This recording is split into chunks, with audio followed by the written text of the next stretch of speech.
वालेकुम जी सारे भरा भाई। यह कबूतर एक ना हूँ ढट्ठा मेरे घर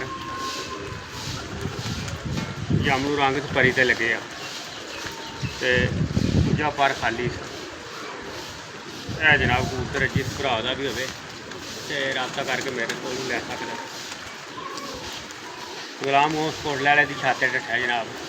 0347 47 16 454 ये नंबर जी।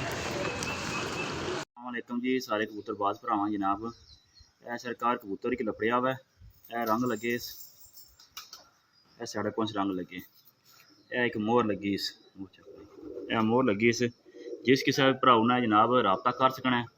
राजा आतफ नंबर जनाब 0310 55 00 168 बूंदना तो जनाब।